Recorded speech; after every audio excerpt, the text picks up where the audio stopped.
Assalamualaikum warahmatullahi wabarakatuh. Sebelumnya, perkenalkan saya Naimatul Farikul Jannah akan mempresentasikan tentang PT Yusenari Pangan Alami. Yang pertama, jenis usaha PT Yusenari Pangan Alami adalah industri makanan dan minuman tradisional. Tujuan utamanya adalah mencari keuntungan besar. Dengan alasan pendirian usaha adalah melestarikan minuman dan makanan tradisional sebagai langkah hidup sehat. Lalu, untuk visi misi perusahaan adalah melestarikan dan mengembangkan pola makan hidup sehat dan budaya leluhur. Yang keempat, untuk misi perusahaan yang pertama adalah mengutamakan kualitas dalam hal apapun yang dilakukan, pelayanan dan disajikan dalam artian minuman dan makanan. Yang kedua, mengembangkan inovasi-inovasi baik dalam produksi maupun pelayanan. Yang ketiga, menumbuhkan keterampilan dan pengetahuan karyawan guna mencapai performa operasional yang maksimal. Yang keempat, mengembangkan usaha di beberapa tempat yang strategis untuk menjadi toko kuliner tradisional terbaik di Indonesia yang berkelas internasional. Nah, sekarang lanjut untuk struktur organisasi. Struktur organisasi dipimpin oleh presiden direktur, lalu dibawahi oleh direktur, lalu di bawahnya ada sekretaris, manajer produksi, manajer pemasaran, manajer personalia, dan manajer keuangan. Lalu di bawahnya lagi ada staf produksi, staf pemasaran, staf personalia dan administrasi, dan staf keuangan. Untuk produk perusahaan, produk yang direncanakan adalah makanan dan minuman olahan dari bahan tradisional yang bertujuan menambah dan menjaga kesehatan tubuh. Produk yang akan dihasilkan diantaranya adalah rempah instan. Rempah instan itu ada wedang kopi rempah, temulawak, wedang secang, sari jahe, kunir asem, dan beras kencur. Untuk kue atau makanannya ada roti kecik, ampiang jahe, permen asem, dan kue dolar manis jahe. Nah, target pembeli adalah semua kalangan. Hal ini dikarenakan pentingnya untuk menjaga kesehatan sangat tinggi di kalangan masyarakat. Untuk strategi pemasaran yang akan kita lakukan adalah menempelkan pamflet di pinggir jalan dan tempat strategis lainnya. Lalu memanfaatkan buletin yang terbit di kampus atau media internet lainnya, contohnya Instagram, Facebook, YouTube, dan lain-lain. Nah, sekarang lanjut untuk analisis sumber daya manusia. Analisis kompetensi SDM adalah sebagai berikut. Untuk tingkat pendidikan, kita menggunakan D3, sarjana muda, dan sarjana. Untuk bagian atau departemen atau bagian produksi, itu jumlahnya 1, pemasaran 1, administrasi 1, dan bagian keuangan 1. Nah, keunggulan dan kompetensi sumber daya manusia yang pertama adalah terampil dan cekatan dalam mengerjakan job description masing-masing karyawan. 2. Penuh tanggung jawab dalam melaksanakan berbagai tugas yang diberikan. 3. Mampu bekerja sama dan memiliki disiplin yang tinggi, lalu memiliki kemampuan IT yang baik. Analisis pengembangan sumber daya alam yang pertama adalah membangun organisasi yang tangguh, profesionalisme pengelolaan kinerja karyawan, pengembangan SDM berbasis kompetensi, serta moral dan motivasi pada tingkat yang dinamis. Lalu strategi berlandaskan pada nilai-nilai perusahaan dan praktik good corporate governance atau GCG. Nah, strategi pengembangan SDM dilakukan pula dengan cara memberikan pendidikan dan pelatihan sesuai dengan kompetensi berdasarkan analisa kebutuhan, hasil penilaian kinerja, dan asesmen atau pengembangan karir.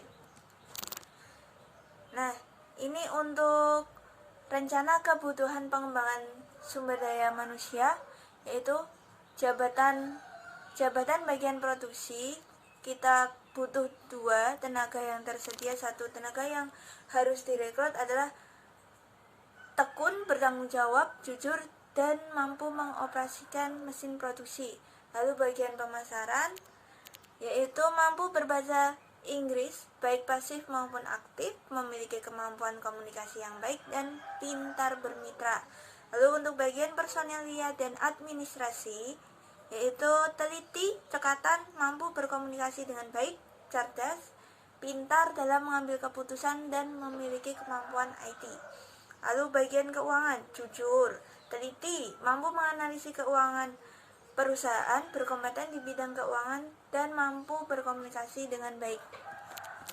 Untuk rencana pengembangan usaha, 1. Untuk strategi pemasaran, PT Yusanari Pangan Alami akan berencana membuka outlet baru di wilayah-wilayah yang strategis dan menambah promosi di dalam marketplace untuk senantiasa dekat dengan pelanggan.